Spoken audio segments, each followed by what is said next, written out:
कुदरत सबके साथ एक जैसा व्यवहार नहीं करती। अपनी हर नियामत से नवाजते हुए भी कई बार ऐसी कमी छोड़ देती है जिसकी वजह से तमाम जिंदगी अधूरी ख्वाहिशों का दस्तावेज बनकर रह जाती है। उछलना कूदना, दौड़ना भागना हर बचपन की चाहत होती है, लेकिन कई बच्चे ऐसे भी हैं जिनकी ये चाहत कभी पूरी नहीं होती। अपनी किताबों पर नजर गड़ाए इस बच्ची का नाम है चित्रा। घर वाले प्यार से उसे मोनू बुलाते हैं। 3 बहनों में सबसे छोटी चित्रा का एक हाथ और एक पैर काम नहीं करता। वजह इसे नहीं मालूम। पूछने पर डॉक्टर कोई भारी भरकम नाम बताते हैं। कुछ ऐसी ही दास्तान है कंचन की। इसके पैर तो हैं, लेकिन वे बड़ी मुश्किल से शरीर का बोझ उठा पाते हैं। इसके भाई बहन इसे पापा की चमची कहते हैं। आखिर उनकी लाडली जो ठहरी। सवाल उठता है कि कुछ बच्चे जन्म से ही ऐसी समस्या से क्यों ग्रस्त हो जाते हैं। भाग्यवश अधिकतर केसेस में बीमारी को जड़ से ठीक नहीं किया जा सकता, लेकिन जो भी उसके कारण दुर्बलताएं हैं या कमजोरियां हैं उनको ठीक करने के लिए हर तरीके के उपचार आज की तारीख में उपलब्ध है। सेरेब्रल पाल्सी कहते हैं, जो कि आजकल बहुत कॉमनली देखी जा रही है, और फिजियोथेरेपी एक ऐसा माध्यम है जिसमें इसका उपचार है।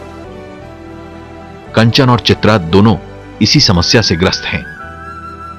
छोटी उम्र में ही जांच करवाने पर इस समस्या पर काफी हद तक काबू पाया जा सकता है।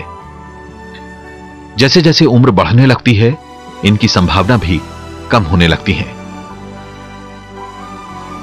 कंचन और चित्रा उन हजारों विकलांगों में से हैं जिनका परिवार अशिक्षित है और जानकारी के अभाव में अपने बच्चों का सही समय पर उचित इलाज नहीं करवा पाया। कंचन या चित्रा, ये कहानी तो किसी की भी हो सकती है। कुछ लोगों के पास कुदरत की इस नाइंसाफी का भी मुकम्मल जवाब होता है। वे अपने अधूरेपन को गले लगाते हुए अपने भीतर कुछ ऐसी खूबियां पैदा कर लेते हैं जिससे कोई भी ख्वाहिश अधूरी रह ही नहीं पाती। होश संभालने पर इन्होंने पाया कि उनके सामने 2 ही रास्ते हैं। अपनी जन्मजात विकलांगता के साथ सिसकते हुए जिंदगी को घसीटना या डटकर उनका मुकाबला करना।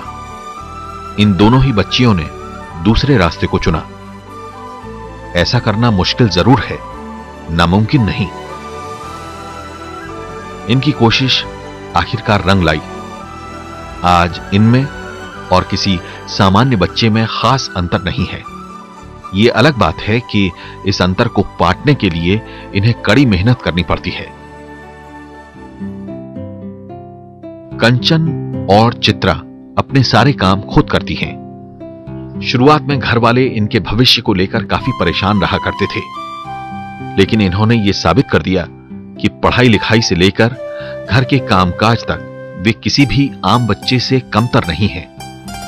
धीरे धीरे घर वालों का व्यवहार भी इनके प्रति सामान्य होता चला गया।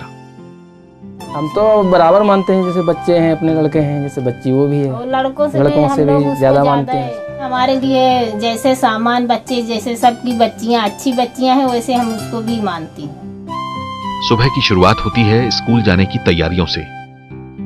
अपने आप तैयार होना वास्तव में एक मुश्किल काम है। रोज रोज की कोशिश और अभ्यास से यह जरूरी काम आसान होता चला गया। अब कंचन अपने आप ही तैयार होती है। मां को और भी बहुत सारे जरूरी काम होते हैं। पढ़ाई क्यों जरूरी है, कंचन को अच्छी तरह मालूम है। पढ़ाई एक ताकत है, हर कमजोरी का जवाब। एक अच्छी तालीम क्या पैरों की जगह ले सकती है? शायद ले सकती है। तभी तो इनकी आंखों में पढ़ लिख कर अपने पैरों पर खड़े होने की ख्वाहिश तैर रही है। मेरा सपना है कि बड़े होकर पढ़ेंगे और लिखेंगे और डॉक्टर बनेंगे, किसी के सहारे नहीं रहेंगे, माँ बाप की सेवा करेंगे बड़े होकर। अपने पैरों पर खड़े होने की जद्दोजहद इन्हें स्कूल तक तो ले आई। क्या स्कूल इन्हें अपनाने के लिए तैयार है?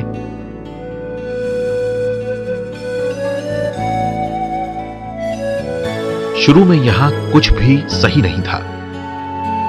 साथ पढ़ने वाले बच्चों के लिए कंचन किसी अजूबे से कम नहीं थी, लेकिन समझदार टीचरों ने जल्द ही मामला सुलझा लिया। उन्होंने क्लास में कंचन के लिए सम्मानजनक माहौल तैयार करना शुरू कर दिया।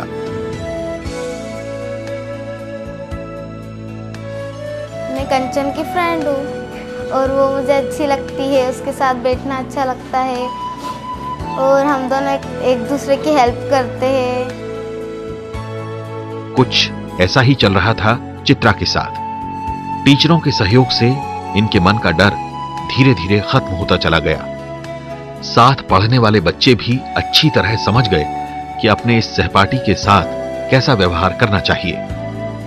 वक्त बीतने के साथ साथ दूरी धीरे धीरे दोस्ती में बदलने लगी। यह खास बात है स्कूल के टीचरों का सामान्य व्यवहार। वे जानते हैं सहानुभूति या कठोरता, दोनों ही तरह के व्यवहार इनकी हिम्मत को तोड़कर रख देंगे। कंचन तो और बच्चों की तरह ही कंचन यानी कि बच्चों के साथ में प्रोग्रेस करती है, यानी पढ़ाई लिखाई सभी चीज़ में आगे रहती है, सभी चीज़ सब्जेक्ट में पढ़ती है, अपने स्वयं का काम करती है, किसी पे डिपेंड नहीं है। अब माहौल इनका स्कूल भी बेहतर हो सकता था। आज कई स्कूलों में विकलांग बच्चों के लिए खास तरह के रैंप बनवाए जाते हैं ताकि ये आराम से बगैर किसी की मदद के अपनी क्लास तक पहुंच सकें, जबकि इनके स्कूल में अभी तक ऐसी कोई व्यवस्था नहीं की गई है। ऐसे में स्कूल आना जोखिम भरा तो होता ही है, फिर भी घर, स्कूल, दोस्ती इन बच्चों के लिए भी जिंदगी वैसी ही है जैसी अन्य बच्चों की होती है। यहां तक कि माता पिता के सपनों का रंग भी वैसा ही चटक है जैसा आमतौर पर सभी माता पिताओं का होता है। बच्चों से अधिक इसको सम्मान देते हैं, क्योंकि इसको ये एहसास नहीं होना चाहिए कि मैं चल नहीं पाती हूँ, तो हमारे माँ बाप हमें ऐसे कुछ देखते हैं कि ये है, हमें कोई सम्मान नहीं देते हैं, ऐसा कुछ नहीं है। फिर भी कई सवाल आज भी हवाओं में तैर रहे हैं। घर, स्कूल, खेलकूद, हर जगह इन बच्चों का व्यवहार सामान्य बच्चों जैसा ही तो है, फिर हम इन्हें अलग नजरिए से क्यों देखते हैं? क्या इनका जोश और जज्बा एक खुशनुमा हवा का झोंका बनकर हमारी सोच को तिनके की तरह उड़ाकर नहीं ले जाता? इन्हें